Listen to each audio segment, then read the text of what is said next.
My name is David and I thought I had life figured out. A beautiful wife, a charming mistress, and a web of lies so tight I believed I had mastered the art of deception. But the problem with lies is that they have a way of unraveling when you least expect it. I didn't realize I was playing with fire until the flames licked my feet. I thought I was in control.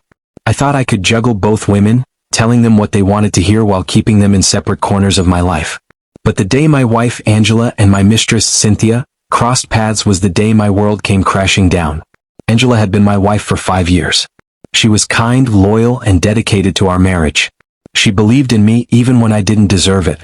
She cooked my favorite meals, listened to my dreams, and stood by me through thick and thin. I knew she loved me deeply, which is why I took her for granted. Cynthia, on the other hand, was the thrill I had convinced myself I needed. She was younger, full of energy, and always ready to listen to my sweet lies. I told her I loved her, promised her a future, and made her believe she was the only woman who truly mattered. I never thought the two worlds would collide. It started with small mistakes. A text message Angela saw but didn't question. A lipstick stain on my shirt that I blamed on a co-worker's hug. A scent of perfume that wasn't hers but that she ignored because she trusted me. I thought I was clever. I thought I was untouchable.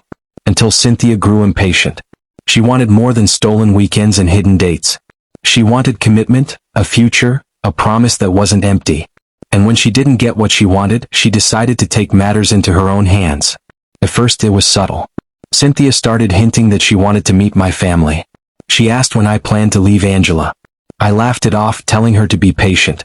But patience was never Cynthia's strength. She began calling at odd hours, sending gifts to my office, and posting cryptic messages online. Angela started to notice. One evening as I walked into our home, she looked at me with eyes that carried unspoken questions. "Who is Cynthia?" she asked. My heart stopped. I stammered, searching for an excuse, a lie that would save me. "She's just a client," I blurted out. Angela didn't seem convinced, but she let it go. That night I knew the walls were closing in. I had underestimated Cynthia's desperation and Angela's intuition. The next morning I woke up to find Cynthia had posted a picture of us online, captioned with a single word: forever. Angela didn't confront me immediately. Instead, she started observing, piecing the puzzle together. My late nights, my guarded phone, the change in my scent. The tension in our home became suffocating. I knew I had to fix this before everything exploded. But Cynthia was relentless. She wanted a final answer. "Leave her or I'll tell her everything," she threatened. I promised Cynthia I would leave Angela soon, buying myself time. But she wasn't satisfied. She decided to speed up the process. One evening, Angela received a package. Inside was a stack of love letters, a bracelet I had gifted Cynthia, and printed messages between us. The truth was laid bare in Angela's trembling hands. The moment I stepped through the door, I knew I was doomed. Angela stood in the center of the living room, holding the evidence of my betrayal. Her voice was calm, but her eyes burned with fury. "Is this who you really are?" she whispered. My throat was dry. I had no answer. Then the front door swung open. Cynthia had arrived. Cynthia walked in with a satisfied smirk. "Now we can finally be together," she said confidently. But she underestimated Angela's strength. My wife wasn't going to break down. She turned to Cynthia and said, "You can have him. But be warned, he lies. He cheats. And one day he'll do the same to you." Reality hit me like a brick. Angela walked out, leaving me alone with Cynthia. But suddenly, Cynthia didn't seem so appealing. I had lost the woman who truly loved me for someone who was willing to destroy a home to get what she wanted. And in that moment, I realized I wasn't the winner in this game. I was the fool who had lost everything. As Angela's footsteps faded, I turned to Cynthia, expecting comfort, expecting validation. But her face had changed. The smug satisfaction had disappeared. Her eyes darted around the room, her fingers fidgeting. "What now?" I asked, my voice hollow. She sighed, looking away. I didn't think she'd actually leave. The weight of reality crushed me. I had given up a loyal, loving wife for an illusion of excitement. Cynthia's charm faded under the harsh light of consequence. She wasn't the thrill anymore, she was the burden. I had no home to return to, no trust to mend, no one to fight for me. The irony was bitter. I had destroyed my own happiness with my own hands. News spread quickly. Friends and family who once admired me now looked at me with pity and disgust. My reputation shattered, my career suffered, and loneliness wrapped around me like a cold, merciless shadow. I reached out to Angela, but she refused to respond. She was healing, moving on. Without me. Cynthia too began to pull away. The thrill of forbidden love had faded. I was no longer the exciting, mysterious man she had fought for. I was a broken man, weighed down by regret. One evening she packed her things and left. No goodbye, no explanations. Just an empty space where she once stood. And so I was left alone. No wife. No mistress. Just a heavy heart and a lesson learned too late. The curse of a cheater is not just the loss of love, it's the realization that in trying to have everything, you end up with nothing. The days that followed were filled with silence. My phone no longer buzzed with messages from Cynthia, nor did I hear Angela's voice calling my name. I sat alone in my apartment, an empty shell of the life I had once known. Regret clawed at my heart, but it was too late to turn back time. The damage was done, and I was the architect of my own destruction. I tried reaching out to Angela, leaving messages, sending flowers, even waiting outside her workplace. But she wanted nothing to do with me. The woman who once loved me unconditionally had finally seen me for who I was, a liar, a cheater, a man unworthy of her trust. She had given me everything and I had thrown it all away. Cynthia's absence was another wound I hadn't anticipated. After everything, I expected her to be by my side, but the thrill had disappeared for her as well. She had gotten what she wanted, she had destroyed my marriage. But at what cost? She didn't want a broken man. She wanted excitement, and I was now nothing more than a reminder of a ruined fantasy. The shame was unbearable. I couldn't look my friends in the eye. I avoided family gatherings. The once confident, charming David was now a man drowning in humiliation. Every whisper felt like it was about me. Every look carried judgment.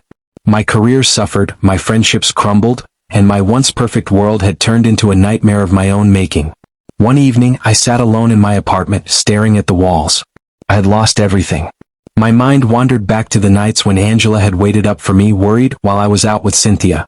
The home-cooked meals she prepared, the love in her eyes when she looked at me, the unwavering support she had given me, all of it gone.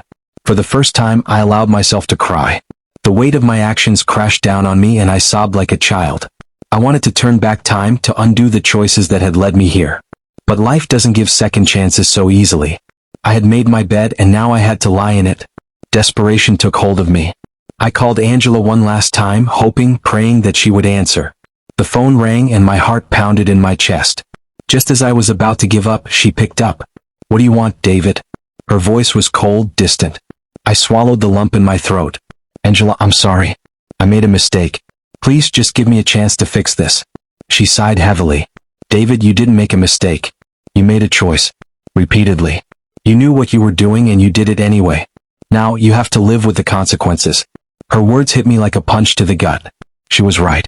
I had made a choice, a selfish, reckless choice. And now I was paying the price.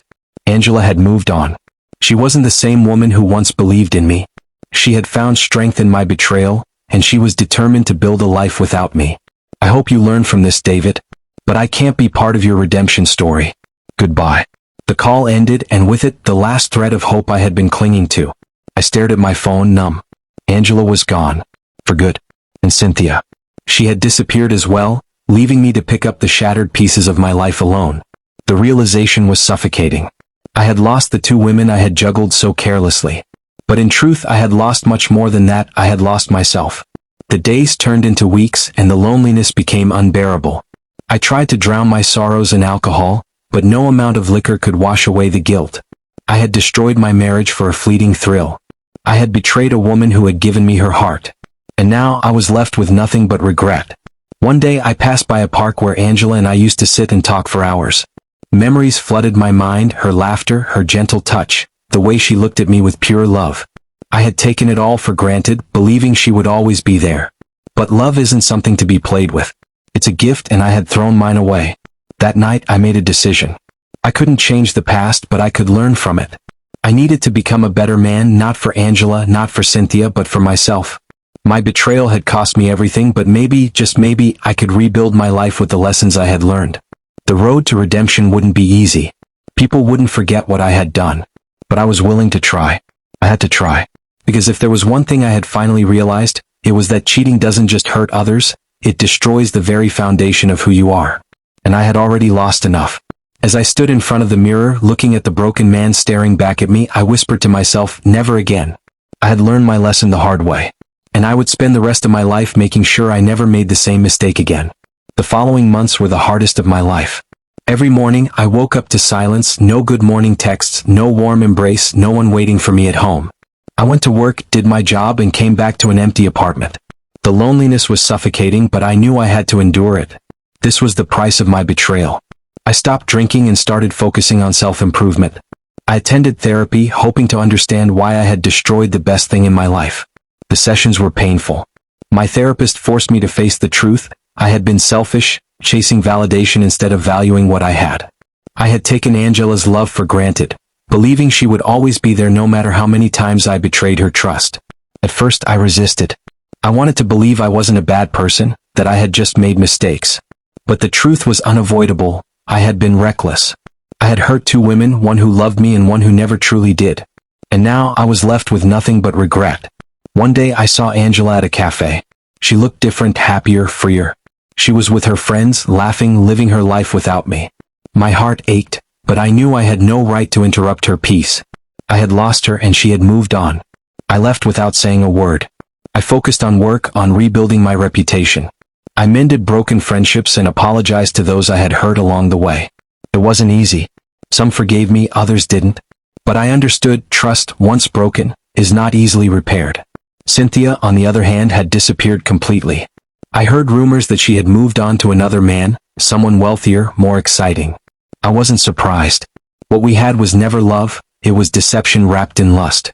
And in the end, deception never lasts. Months turned into a year and I found myself growing in ways I never expected. I learned to enjoy my own company. I found new hobbies, picked up reading, and even started volunteering. I was no longer the man who needed constant validation from different women. I was learning to be whole on my own. One evening, I received a message from Angela. My heart nearly stopped. "David, I heard you've changed. I hope you're doing well. Take care." That was it. No anger, no invitation to reconnect, just a simple acknowledgement that she had noticed my growth. It meant everything to me. I didn't reply. Not because I didn't want to, but because I knew this was her way of closing that chapter for good. And for the first time, I accepted it. Angela deserved happiness, and if that happiness didn't include me, then I had to respect that. Looking back, I realized the biggest lesson I had learned. Love is a privilege, not a game. It requires honesty, respect, and loyalty. I had taken it for granted and I had paid the price. Now, all I could do was move forward, carrying the scars of my past as a reminder never to make the same mistake again. One day I would love again. But this time I would do it right. No lies, no betrayal, just truth. Because if I had learned anything from my past, it was that love built on deceit is destined to crumble. As time passed, I found peace in solitude. No longer rushing into relationships, I focused on understanding my emotions. Love wasn't about possessing someone, it was about respecting and cherishing them. I needed to be someone who deserved love before I could truly receive it. I reconnected with my family, people I had neglected in my selfish pursuit of pleasure. My mother, who once looked at me with disappointment, now saw a man trying to be better. My father, always a quiet presence, gave me a simple nod of approval. It meant the world to me. One afternoon, I received a wedding invitation. Angela was getting married. My heart clenched, but I smiled. She had moved on to a new chapter, one where she was truly loved and respected. I wished her happiness, even if I could never tell her in person. Instead of mourning my loss, I celebrated her happiness. She had found someone who saw her worth from the beginning. That was all that mattered. I had no place in her life anymore, but I had my own path to follow. Years later, I met someone new. She wasn't flashy like Cynthia, nor did she remind me of Angela.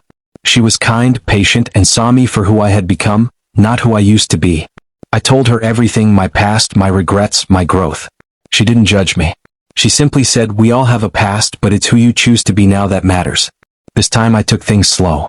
I valued honesty above all else. I made sure she always felt heard, respected, and cherished. I no longer needed validation from others. I had learned to give love the right way. One evening as we walked by the beach, she squeezed my hand and said, "You know, I think you're the kindest man I've ever met." I chuckled at the irony. The old me wouldn't have deserved those words. But I wasn't that man anymore. Looking at the waves crashing against the shore, I whispered, "I had to lose everything to finally understand love." She rested her head on my shoulder, and in that moment I knew my past no longer defined me.